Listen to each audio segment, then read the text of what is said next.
오늘 우리에게 주신 하나님의 말씀은 창세기 3장 8절에서부터 13절까지의 말씀입니다. 한번 교독해서 읽도록 하겠습니다. 제가 8절부터 읽겠습니다. 그들이 그날 바람이 불 때 동산에 거니시는 여호와 하나님의 소리를 듣고 아담과 그의 아내가 여호와 하나님의 낯을 피하여 동산 나무 사이에 숨은지라. 여호와 하나님이 아담을 부르시며 그에게 이르시되 내가 어디 있느냐. 이르되 내가 동산에서 하나님의 소리를 듣고 내가 벗었으므로 두려워하여 숨었나이다. 이르시되 누가 너의 벗었음을 내게 알렸느냐. 내가 내게 먹지 말라 명한 그 나무 열매를 내가 먹었느냐. 아담이 이르되 하나님이 주셔서 나와 함께 있게 하신 여자 그가 그 나무 열매를 내게 주므로 내가 먹었나이다. 여호와 하나님이 여자에게 이르시되 내가 어찌하여 이렇게 하였느냐. 여자가 이르되 뱀이 나를 꿰므로 내가 먹었나이다. 아멘. 네, 두 주 전에 창세기 3장 1절부터 7절의 말씀을 통하여서 죄의 본질이 무엇인가에 대해서 우리 성도님께 좀 나눴습니다.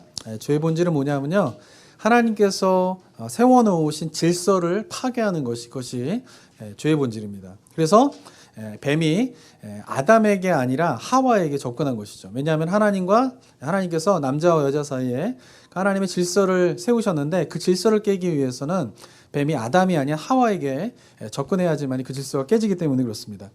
그렇게 뱀의 유혹에 넘어간 하와가 이제 남편인 아담에게 다가가게 되고 아담도 그 유혹에 넘어가게 됩니다.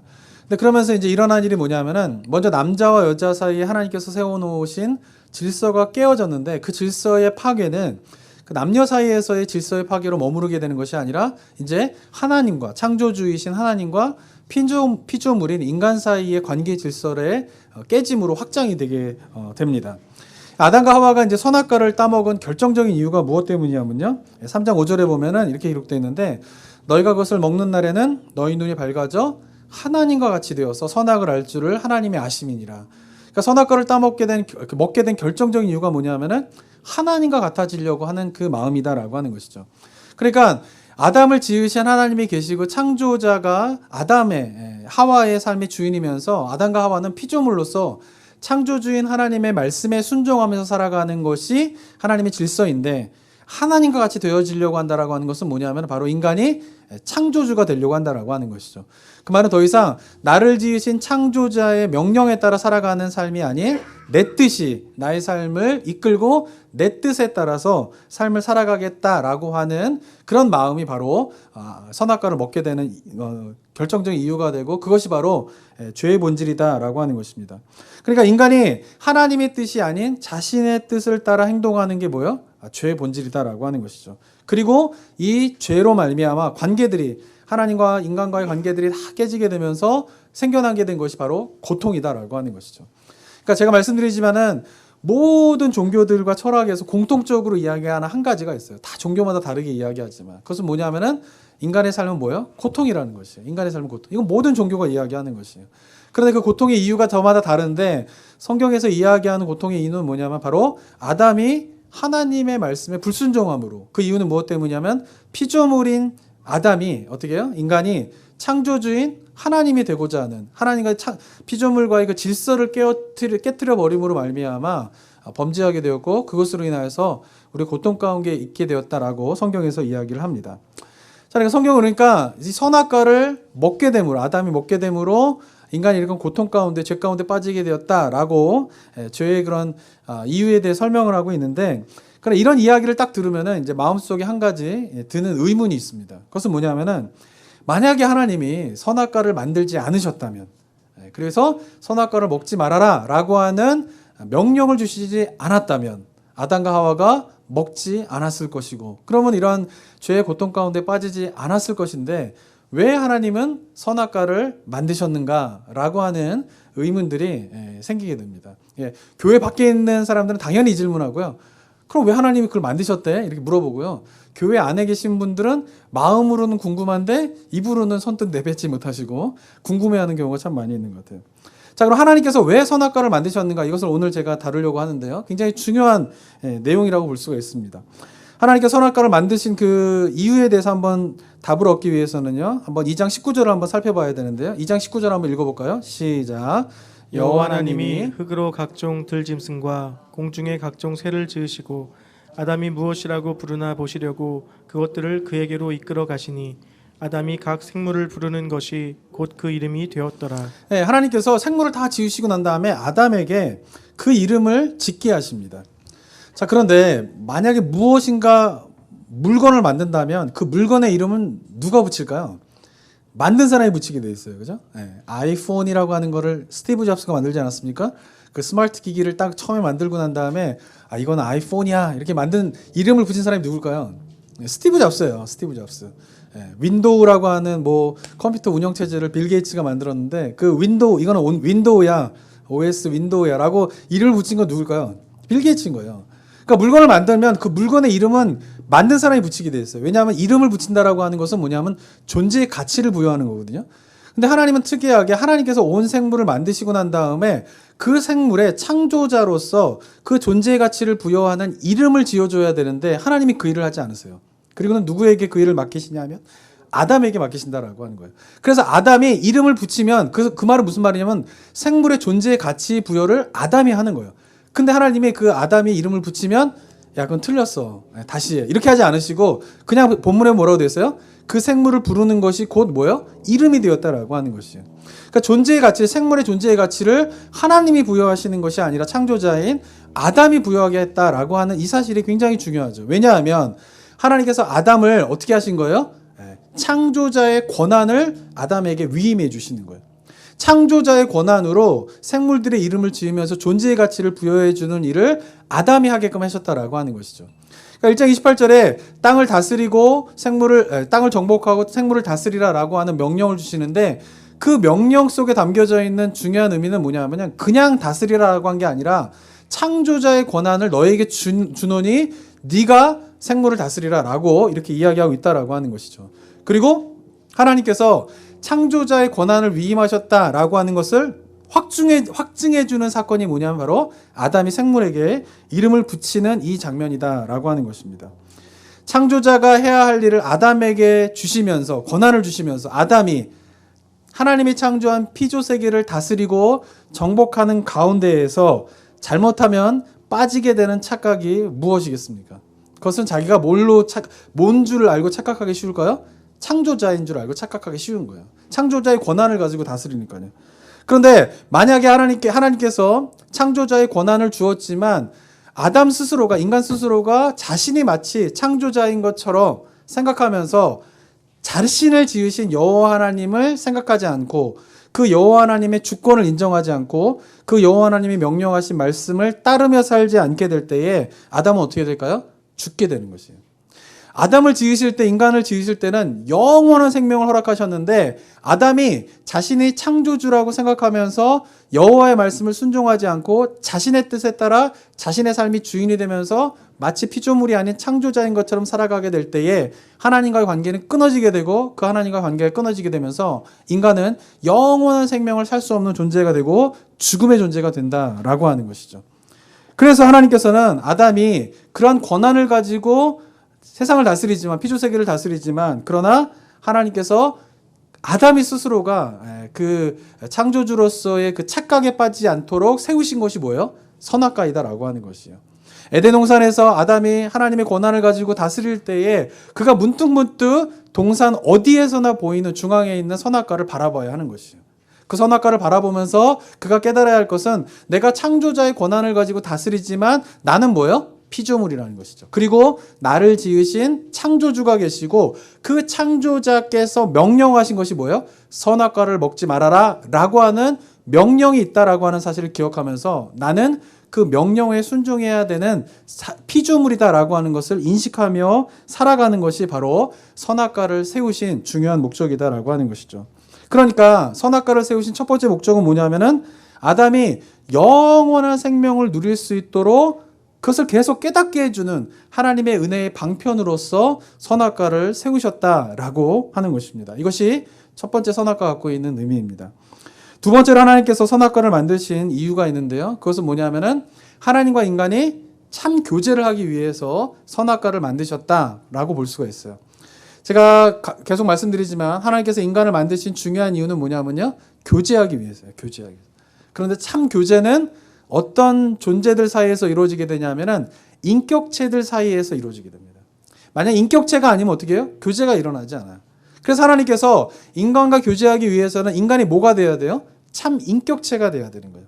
그런데 참 인격체가 되기 위해서 필요한 것이 있는데 그것은 뭐예요? 자유의지예요. 인격체는요, 자유의지가 있어야지 인격체예요. 자기가 스스로 생각하고 따를지 말지를 결정할 수 있는 자유의지가 없다면 인격체가 아니에요. 그래서 하나님께서 어떻게 하는 거예요? 그 자유의지가 인간에게 부여하고 난 다음에 만약에 인간이 자유의지를 사용하여서 선택할 수 있는 상황을 하나도 안 만드신다. 그럼 그건 뭐예요? 자유의지를 사용할 수도 없고 자유의지가 사용되어지지 않으면 인간은 참 인격체가 될 수 없다라고 하는 것이죠. 그리고 그 인간과는 어떻게 해요? 참된 교제가 이루어질 수 없다라고 하는 것이에요. 그런데 문제는 뭘까요? 이 자유의지라고 하는 것은 언제나 뭐예요? 불순종의 가능성을 내포하고 있다라는 것이에요. 위험이 있는 거예요.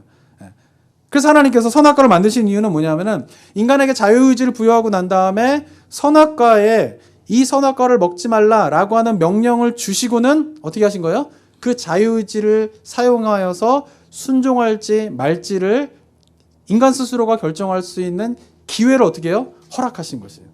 만약에 그런 선악과가 없다라고 하면 인간의 자유의지는 소용이 없게 되고 자유의지가 소용이 없다라면 그것은 인격체로서 인간은 존재 의미가 없어지게 된다라고 하는 것입니다. 하나님께서 만약에 선악과를 만드시고 선악과를 먹지 말라 그랬을 때에 아담이 무조건 명령하시 무조건 따르는 존재가 되었다? 그러면 범죄하지 않았겠죠. 그러나 문제는 뭐냐면은 그렇게 됐을 경우에 아담은 뭐예요? 인격체가 아닌 거예요. 그냥 로봇에 불과한 거예요.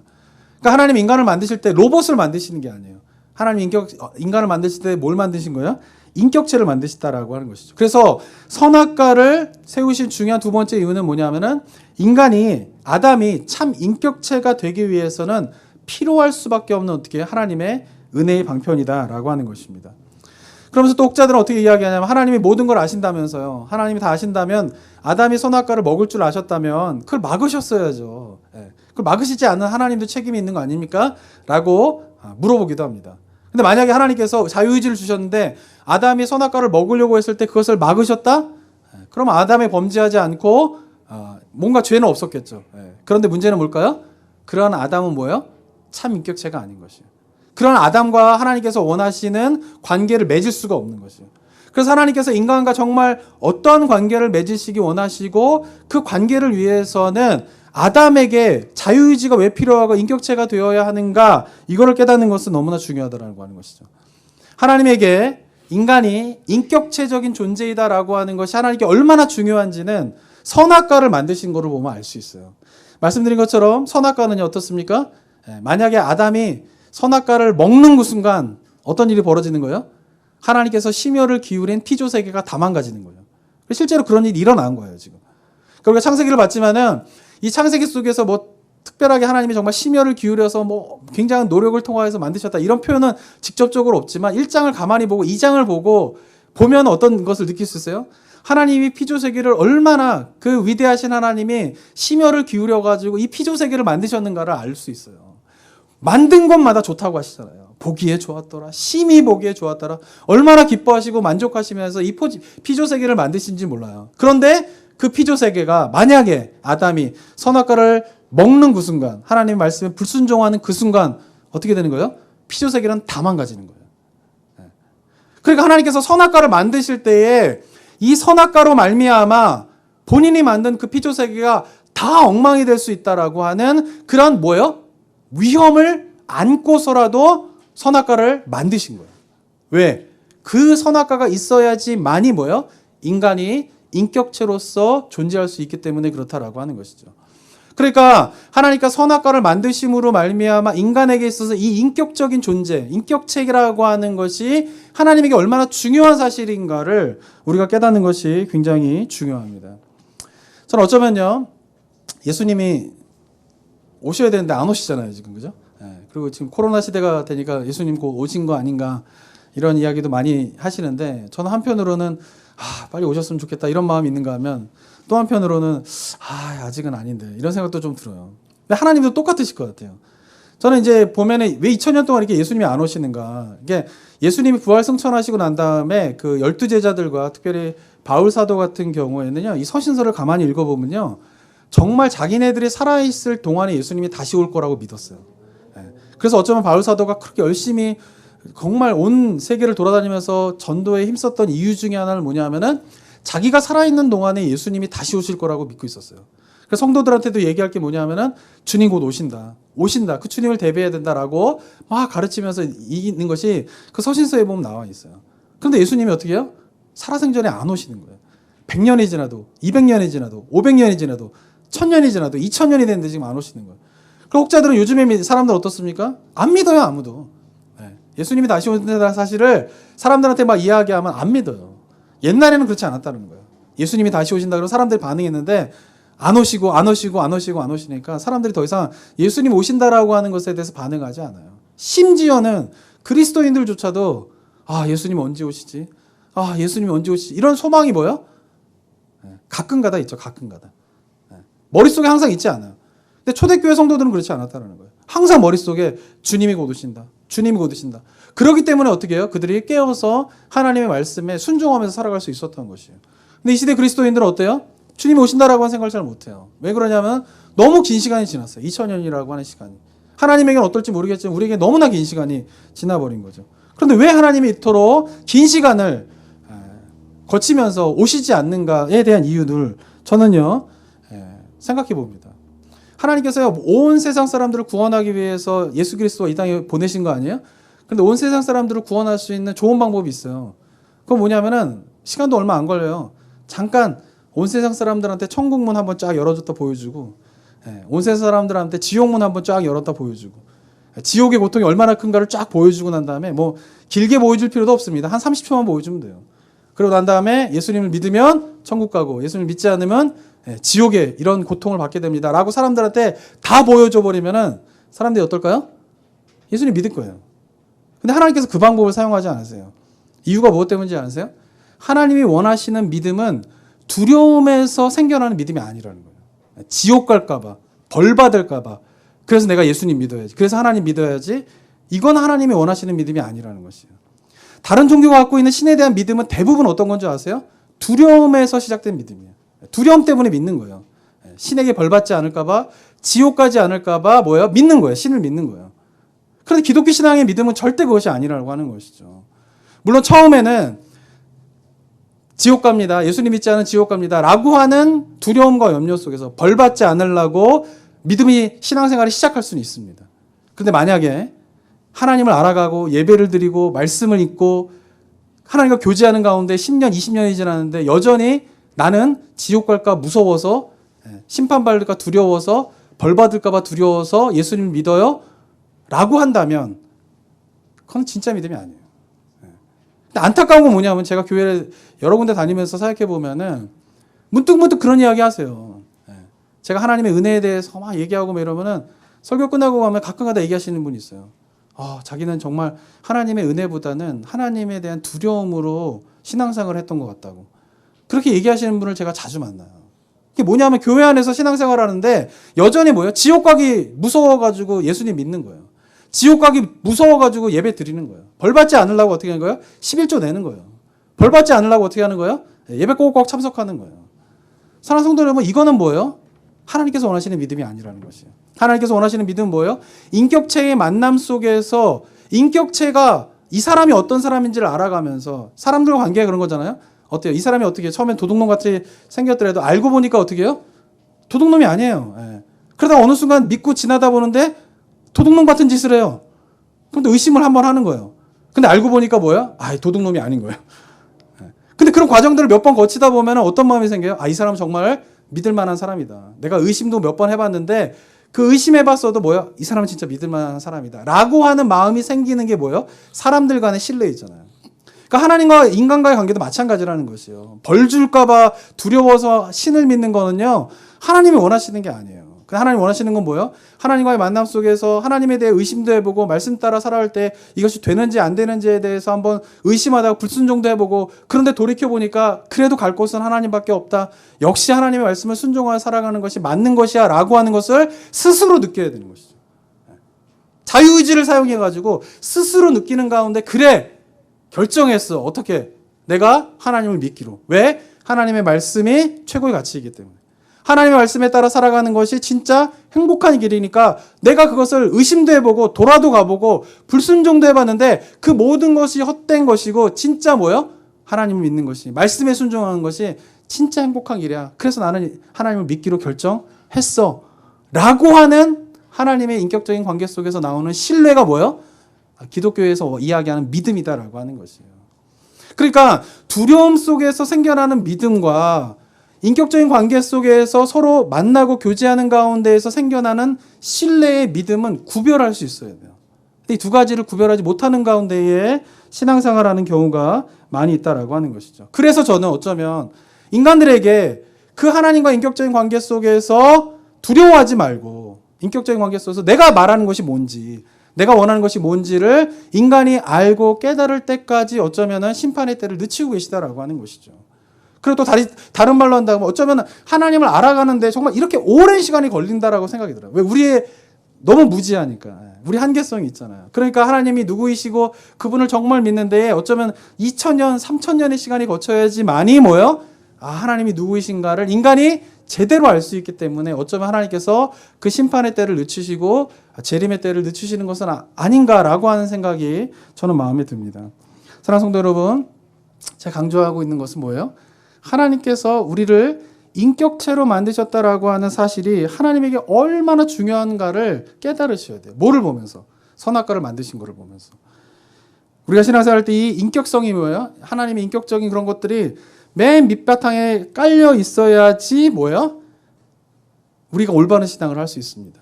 우리가 하나님의 뜻이 이거인지 저거인지 궁금할 때 있잖아요. 하나님께서 원하시는 것이 뭔지 이거인지 저거인지 궁금할 때 있잖아요. 근데 그럴 때에 판단해야 되는 가장 중요한 기준이 되고 바탕이 되는 건 뭐냐면요. 인격성이에요. 인격성. 그런데 안타까운 것은 이러한 인격성의 바탕을 둔 신앙생활을 하지 못하는 현대 그리스도인들이 너무 많다는 거죠. 세상이 교회를 지금 바라보고 있는 시선이 어떻습니까? 너무나 비합리적이에요. 무식해요. 어떻게 보면. 근데 그걸 믿음이라고 믿고 있어요. 지금 우리는. 근데 이런 것들을 어떻게 판단을 해야 되냐라고 하는 것이죠. 근데 그 판단이 되는 게 뭐냐면은 그 바탕에 인격성, 하나님의 인격성이 있는가 없는가가 중요한 판단이 된다라고 하는 것이에요. 많은 그리스도인들이 착각하는 것이 있는데요. 보수적인 신학을 갖고 있는 성도들이 착각하고 있는데 그것은 뭐냐면요. 초자연성을 믿는 것이 기독교 믿음의 전부라고 생각을 해요. 성경에는 분명히 초자연적인 것을 믿는 게 그리스도인의 삶임을 말하고 있는 건 사실입니다. 얼마 있으면 이제 크리스마스가 다가오는데 예수님이 누구의 몸에서 태어났습니까? 남자를 한 번도 경험하지 않은 어떻게 해요? 처녀, 동정녀에게 낳으셨다는 거예요. 이게 과학적으로는 어떻게 해요? 이해가 안 되는 거죠. 자연적인 현상으로 설명 안 되는 거죠. 초자연적인 거예요. 근데 초자연적인 동정녀에게 예수님이 태어났다라고 하는 사실을 믿는 사람들이 뭐예요? 그리스도인들인 거예요. 그리고 예수님이 무리를 걸으셨다. 예수님이 물을 포도주로 만드셨다. 이 초자연적인 일을 예수님이 행하셨다라고 하는 것을 믿는 사람들이 뭐예요? 그리스도인들이죠. 초자연적인 현상들을 믿는 것이 그리스도인데 성경에서 나와 있는 초자연적인 현상이 밑바탕에 깔려 있는 것은 뭔지 아세요? 하나님의 인격성이에요. 하나님의 인격성을 벗어나면서 초자연적인 일이 벌어지는 경우는 없다라는 거예요. 비상식적인 순종이 기독교 믿음의 전부라고 또 생각하는 사람이 있습니다. 물론 성경에 보면은 비상식적인 순종을 하나님께서 때때로 요구하시는 경우가 있었어요. 대표적인 예는 아브라함이죠. 아브라함에게 뭘 요구하십니까? 하나밖에 없는 아들을 어떻게 해요? 죽이라는 거예요. 그것도 제물은요, 각을 뜨는 거예요, 각을. 껍질 하나하나 벗겨가지고. 제물을 죽이는 방법은 뭔지 아세요? 목에다 칼을 집어넣어서 피를 다 짜냅니다. 그리고 껍질을 벗기고요, 그 살들을 다 포를 뜨는 거예요. 이삭을 제물로 바치라라고 하는 의미는 그런 거예요. 이삭에게 제물을 바치라는 거예요. 근데 아들을 그렇게 제물로 바치라라고 하는 이 하나님의 명령은 뭐예요? 비상식적인 거죠. 근데 그걸 요구하신단 말이에요. 자, 그런데 우리가 아브라함의 이야기를 잘 알지만 아브라함의 이야기는 처음에는 하나님께서 비상식적인 것을 요구하는 것 같지만 그러나 그것이 결코 뭐예요? 하나님의 인격성을 손상시키지 않는 일이다라고 하는 것을 우리가 알죠. 결국은 이것이 비상식적인 일이 아니라고 하는 것을 알게 되죠. 그죠? 근데 그러면 인격성을 보존한다라고 하는 것은 뭐냐면은 그런 초자연적인 현상, 뭐 합리적이고 비상식적인 순종을 요구하는 것 밑바탕에 깔려 있는 인격성이라고 하는 것은 뭐냐면요. 그 인격성이 손상있지 않는다는 것은 한 인격을 힘으로 눌러서 굴복시키지 않는다는 의미예요. 그 말은 무슨 말이냐면은 어떤 비상식적인 순종을 요구하는데 하나님께서 요구하시는데 하나님이 정말 요구하시는 비상식적인 순종은 인격체를 손상시키지 않는다는 거예요. 힘으로 짓눌러 가지고 인생을 망가뜨리지 않는다는 거예요. 죽음에 이르지 않도록 한다는, 죽음에 이르게 하지 않는다라고 하는 것이에요. 초자연적인 현상에 대한 믿음을 요구하는 것은 하나님께서 요구하시는 것이다라고 하면 인격성을 벗어나지 않아요. 그 말은 무슨 말이냐면 한 존재를 어떻게 해요? 힘으로 굴복시키면서 상처를 주거나 파멸에 이르게 되거나 죽음에 이르게 되거나 혼돈에 이르게 만들지 않는다라고 하는 것이에요. 그런 의미 속에서 초자연적인 것을 믿는 것, 그런 의미 속에서 비상식적인 순종을 요구할 때 거기에 따르는 것, 이것이 뭐예요? 하나님께서 원하시는 거라는 거예요. 그러니까 초자연적인 현상에 대한 믿음, 비상식적인 것에 대한 순종의 밑바탕에는 뭐가 있다고요? 인격성이 있다라는 거예요. 인격성이 손상되어지는 가운데에서 초자연적인 현상을 믿고 인격성이 손상되어지는 가운데에서 비상식적인 순종을 요구하는 것은 하나님의 요구가 아니다라고 하는 것이죠. 요즘에 우리가 생각해야 될 문제가 그런 거라고 생각해요. 저는 코로나 시대를 맞이해가지고 몇몇 보수적인 교회나 성도님들 그런 이야기를 하고 있습니다. 뭐 텔레비전에도 보니까 나오더라고요. 미국도 마찬가지고 한국도 마찬가지예요. 예배 드릴 때 마스크 안 써도 된다는 거예요. 우리가 기도 열심히 하면 어떻게 해요? 마스크 안 써도 코로나 걸리지 않는다는 거예요. 이걸 믿으라는 거예요. 그럼 이걸 믿으면 초자연성에 대한 거는 믿는 거죠. 그죠? 마스크를 안 쓰는데 기도하고 마스크를 안 쓰는데 예배 드리면 코로나에 안 걸린다. 이건 뭐예요? 초자연적인 현상이잖아요. 그러니까 초자연성을 믿는 거예요. 그런데 이것이 뭐예요? 하나님의 뜻이 아닌 이유는 뭐냐면은 만약에 이것이 하나님의 뜻이라고 하면 마스크를 안 쓰고 코로나에 걸리는 일이 생기면 안 되겠죠. 걸리잖아요. 근데 마스크 안 쓰고 예배 드리고 기도하다 걸리잖아요. 그리고 그 사람이 어떻게 해요? 손상을 입잖아요. 인생이 망가지잖아요. 그건 뭐예요? 하나님의 인격성을 바탕을 둔 뭐예요? 초자연적인 현상을 믿는 것이 아니라는 것이에요. 그러니까 우리가 초자연적인 현상을 믿는 건 그리스도인에게 굉장히 중요한데 그 초자연적인 현상을 믿을 때에 그것이 정말 하나님의 초자연적인 역사인지 아닌지를 가늠하는 기준이 되는 게 뭐예요? 인격성, 하나님의 인격성을 손상시키느냐 안 손상시키느냐라고 하는 것이에요. 초자연 현상을 믿을 때에 그 믿었다면 그 인생이 망가지지 않아요. 하나님의 뜻이라면. 그 인생이 뭐예요? 파멸에 이르지 않아요. 그 인격이 손상을 입지 않아요. 그 인격이 어떻게 해요? 죽음에 이르지 않는다라고 하는 것이에요. 그래서 지금 일어난 현상들은 뭐예요? 죽잖아요. 손상을 입잖아요. 인생이 망가지잖아요. 그러면 그것은 뭐예요? 초자연적인 현상을 믿는 것일 수 있지만 하나님의 역사를 믿는 건 아니다라고 하는 것이에요. 이 차이를 잘 구별해야 된다라고 하는 것이죠. 그리고는 비상식적인 순종에 대한 것도 마찬가지예요. 요즘에 한국 교회나 미국 교회에서 일어나고 있는 여러 가지 문제 중에 하나는 뭐냐면요. 초자연적인 현상을 믿고 비상식적인 순종을 삶을 살려고 하는 것과 그 밑바탕에 깔려있는 그 인격성의 여부에 대한 것을 구별하지 못하기 때문에 문제가 자꾸 일어나는 것이에요. 한국에서 자꾸 일어난 일이 목사들의 성폭행 아닙니까? 성추행들 아니에요? 그러니까 교회에서 지금 목사들로 인한 성추행들이 끊임없이 일어나는 이유가 뭐 때문이에요? 물론 첫 번째는 목사에게 문제가 있습니다. 두 번째는 뭐냐면은 교회 안에 팽배져 있는 이상한 믿음이 있는 거예요. 뭐예요?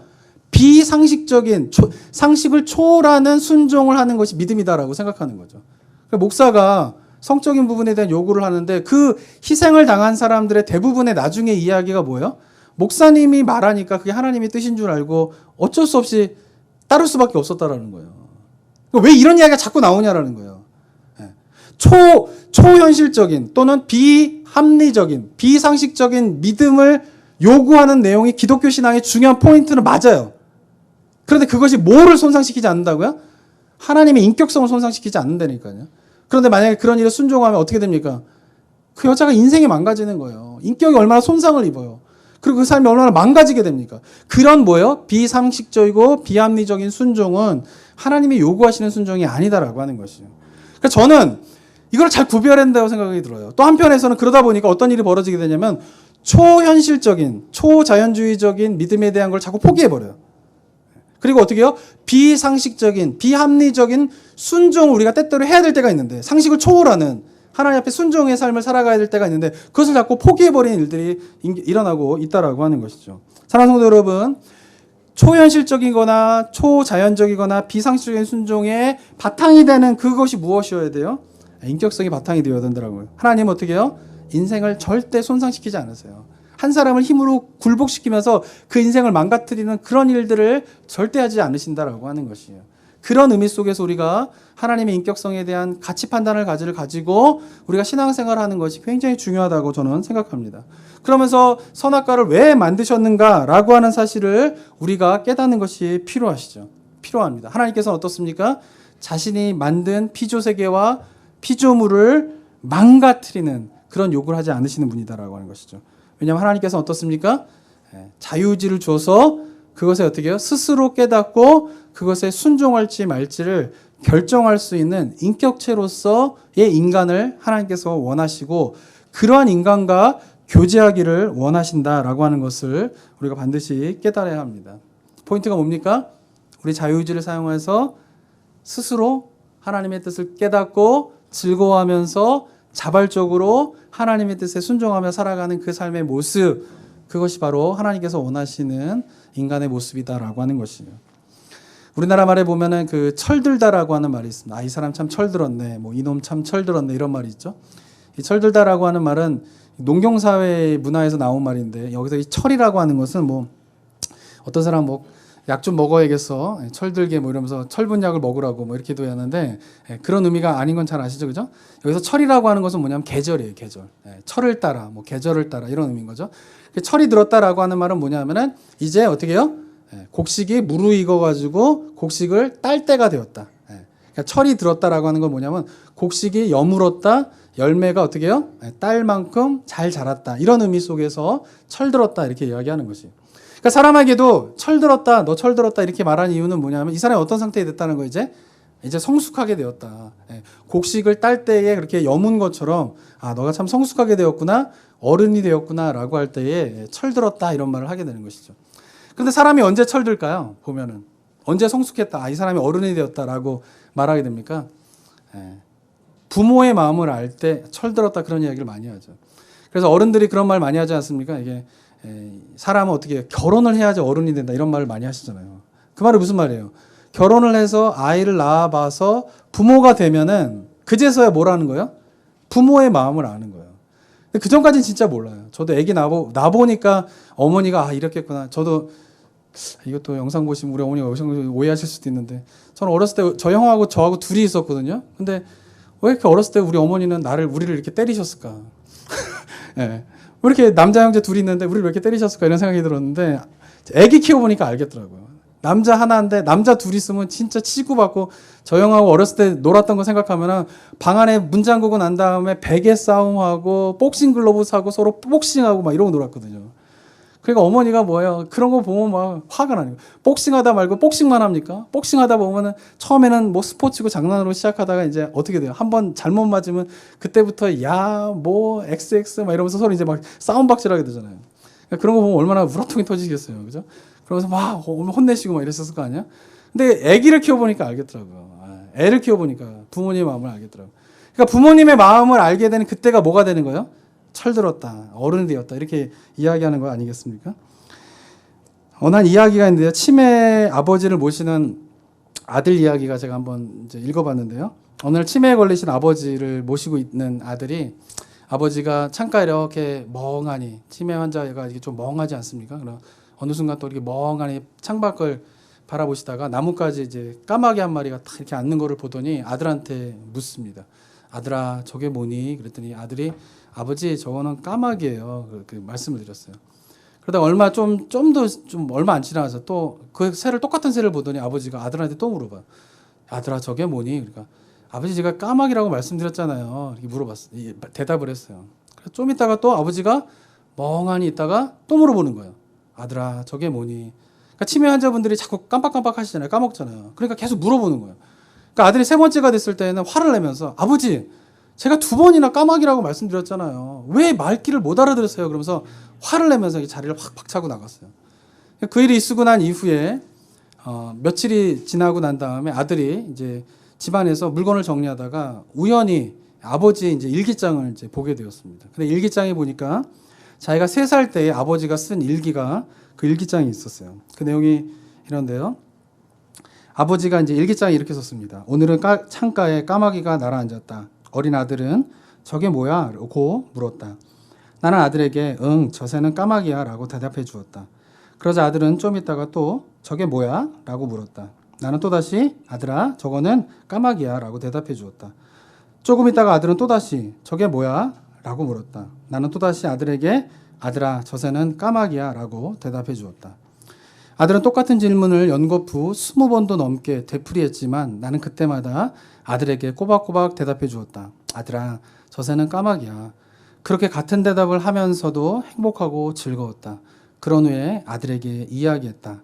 아들아, 앞으로도 언제든지 궁금한 것이 있으면 몇 번이고 물어보렴 하는 글을 보게 됩니다. 이 이후의 스토리는 제가 잘 모릅니다. 근데 저는 이 글을 딱 읽는 순간에 이 아들이 아버지한테 3번이나 아버지, 제가 몇 번이나 얘기했는데 저건 까마귀라고요 라고 소리쳤던 자신의 모습에 대해서 아마도 후회하지 않았을까라고 생각을 좀 하게 됐어요. 그리고는 이 일기장을 읽고 난 다음부터 아들은 아마도 아버지가 반복해서 아들아 저게 뭐야? 아들아 저게 뭐야? 라고 했을 때에 5번, 6번을 아버지가 물어봐도 아들은 아마도 친절하게 아버지에게 대답해 주지 않았을까라고 하는 생각을 좀 하게 되었습니다. 왜 변화가 일어났을까요? 아버지의 마음을 알았기 때문에 그래요. 아버지의 마음을 아니까 그렇게 짜증이 나고 귀찮고 힘들었던 그 대답하는 것이 달라지는 것이죠. 그때부터는 어떻게 해요? 아버지의 마음을 알자 그냥 사랑의 마음으로, 기쁜 마음으로 아버지 저거는 까마귀예요. 아버지 저거는 텔레비전이에요. 아버지 저거는 자동차예요. 라고 하면서 아들이 그렇게 대답을 해줬을 거라고 저는 생각을 합니다. 사랑하는 성도 여러분, 아버지의 마음을 아는 것이 철이 드는 것입니다. 저는 우리 그리스도인들이 철든 신앙을 해야 된다고 생각합니다. 우리가 언제까지 무서워서 예배드리고 벌받을까봐 11조 내고 벌받을까봐 성경 안 보고 성경 보고 벌받을까봐 기도하고 이런 생활을 하겠습니까? 우리가 기도하는 것, 성경을 보는 것, 예배를 드리는 것, 그 모든 이유가 무엇 때문이에요? 그 아버지의 마음을 알기 때문에, 그 아버지의 관계 속에 머무는 것이 즐겁기 때문에 성경 보고 기도하고 말씀 보는 일, 그리고 주님의 나라의 그 의미가 무엇이고 주님의 나라가 어떻게 이 땅 가운데 세워져야 되는가에 대한 것을 동의하기 때문에 기쁨 가운데 헌금하고 11조하게 되고 하는 그런 것이 바로 저는 철든 신앙이 아닐까라고 하는 생각을 갖게 됩니다. 이 이야기처럼 바라기는 저와 여러분들이요, 아버지의 마음을 깨달아서 철든 신앙인으로서 우리가 생활했으면 좋겠습니다. 그것이 하나님께서 인간에게 기대하고 계신 것이에요. 우리에게 기대하고 오신 것이 그것이에요. 자유의지를 사용하여서 하나님과 교제하는 가운데에 하나님의 뜻을 알아, 그 아버지의 마음을 알아, 그 하나님의 뜻에 순종하며 동행하며 인격적인 관계를 맺으며 살아가는 삶, 그것이 바로 하나님께서 우리에게 원하시는 삶의 모습이다라고 저는 믿습니다. 바라기는 그러한 모습이, 그런 철든 신앙의 모습이 저와 여러분의 신앙의 모습이 되었으면 좋겠습니다. 함께 기도하겠습니다.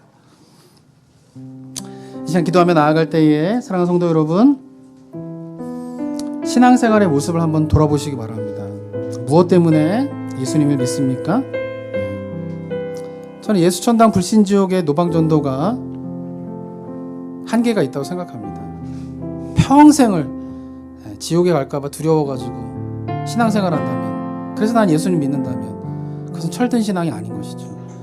저는 우리 성도님들이 말씀을 보고 기도하는 게 억지로 하지 않게 되길 바랍니다. 예배에 오는 것이 온라인으로 예배를 드리던 현장에 오던 억지로 시간 됐으니까, 그것이 아니라 정말 아버지의 마음을 알아 아버지의 뜻을 더 깨닫고 그 아버지의 뜻에 순종하기 위하여서 성경책을 펴고 기도하고 예배 자리에 오고 또 주님의 나라를 위하여서 자신이 가지고 있는 것도 아낌없이 드릴 수 있는 그런 철든 신앙인이 우리 성도님들의 삶의 모습이 되었으면 좋겠습니다. 이렇게 우리 아버지의 마음을 알아 정말로 성숙한 청전 신앙생활을 소망하며 이 시간 기도하며 하나님께 나아갔으면 좋겠습니다. 기도하겠습니다. 아버지 하나님, 감사드립니다. 주님께서 허락하여 주시는 이 시간, 아버지 하나님의 심령 가운데 오직 주님의 마음을 온전히 깨닫는 우리 성도님들 수 있도록 인도하여 주옵소서. 주님의 마음을 알아 정말 하나님 인격체로서 하나님 모든 비조세계가 망가질 수 있음에도 불구하고 선악과를 세우심으로 말미암아 한 존재의 그 인격성을 살리시고 아버지 그 속에서 하나님의 뜻을 이루기 원하시는 그 주님의 마음을 우리가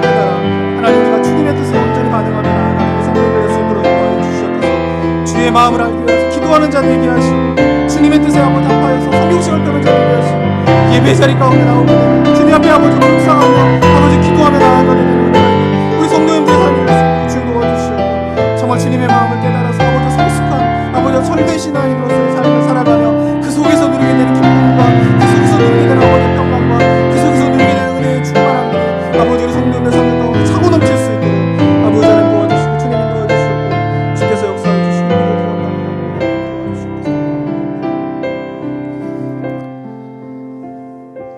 사랑과 은혜가 충만하신 하나님 아버지, 하나님께서 인간을 만드실 때에 하나님께서 인간을 통하여서 원하시는 것이 무엇이었는가를 우리가 온전히 깨달으며 나아가는 저희 모두가 되게 하여 주시옵소서. 하나님께 정말 심혈을 기울여 만든 그 피조 세계가 그 단 한 번의 불순종으로 망가질 수 있음에도 불구하고 하나님께서는 그 선악과를 만드시는 것을 주저하지 않으시며 인간이 한 인격체로서 성장하고 자라게 되고 그 인격체와 하나님이 교제하는 것이 얼마나 하나님에게 기쁨이 되는가에 대한 그 마음으로 선악과를 만드신 그 주님의 마음을 우리가 깨달아 우리가 억지로 하나님 앞에 신앙생활을 하는 것이 아니라 주님의 마음과 주님의 뜻을 깨달아 스스로 결정하여 자원함으로 하나님 앞에 예배의 자리에 나오며 헌신하며 자신의 것을 하나님 앞에 드리며 정말 초자연적인 믿음과 비상식적인 순종을 향하여서 나아갈 수 있는 그런 은혜가 있는 우리 성도님들의 삶이 될 수 있도록 인도하여 주시옵소서. 그렇게 인격적인 관계 속에서 하나님과 교제하며 나아갈 때에 그 무엇도 빼앗을 수 없는 평강과 기쁨이 그 가운데 있는데 그것을 맛보고 소유하는 우리 성도님들의 삶이 될 수 있도록 주님 도와 주시옵소서. 은혜 감사드리며 예수 그리스도의 이름으로 기도드립니다. 아멘.